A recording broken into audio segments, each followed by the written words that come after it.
बाबा का नियंत्रण आग और पानी पर पूरी तरीके से था। देखिए, हमारे हिंदू धर्म में कई सारी ऐसी सिद्धियां भी बताई जाती हैं जिसमें जो सिद्ध पुरुष होता है, योगी पुरुष होता है, उसको एलिमेंट्स यानी कि एयर, वाटर एंड फायर पर पूरी तरह से नियंत्रण हो जाता है। बाबा को सारी सिद्धियों का ज्ञान था। हमें ये साइंस चरित्र और कई सारे हिस्टोरिकल स्टोरीज में जानने को मिलता है। लेकिन बाबा ने आगे से उन सिद्धियों के बारे में बताया नहीं, ना दर्शाया या उसको दिखावा करने में इस्तेमाल किया, ना खुद के इस्तेमाल के लिए बाबा ने उनका यूज़ किया।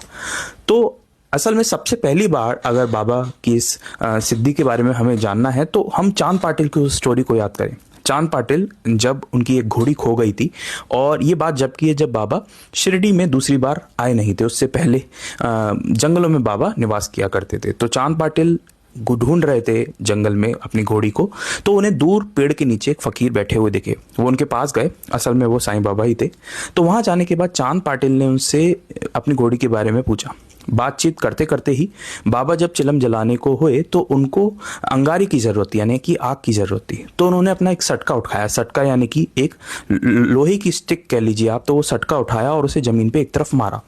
तो चांद पाटिल ये देख के हैरान रह गए। जैसे ही वो सटका जमीन पे पड़ा, उसमें से धरती में से एक अंगारा निकल गया आग का, जो उन्होंने चिलम जलाने के लिए इस्तेमाल में लिया। वहीं दूसरी तरफ जब उन्हें कपड़े को गीले करने के लिए पानी की जरूरत थी, तो बाबा ने वो सटका दूसरी तरफ मारा और उसमें से एक पानी की धारा निकल गई। चांद पाटिल को अपनी आंखों पर यकीन नहीं हुआ, लेकिन इस पॉइंट ऑफ टाइम पर जाने अनजाने में बाबा ने ये समझा दिया था कि शिरडी आने से काफ़ी समय पहले ही उन्हें सारी सिद्धियों का ज्ञान था। लेकिन कभी भी किसी को दिखाने के लिए, दिखावे के लिए या अपने फायदे के लिए बाबा ने इन सिद्धियों का कभी भी इस्तेमाल नहीं किया। अब यहाँ पर एक बात समझिए आप, आग और पानी दोनों ही विरोधात्मक यानी कि अपोजिट होती हैं। तो इन अपोजिट फोर्सेस को बैलेंस करने की जो शक्ति होती है वो सिर्फ किसी ईश्वर शक्ति में हो सकती है।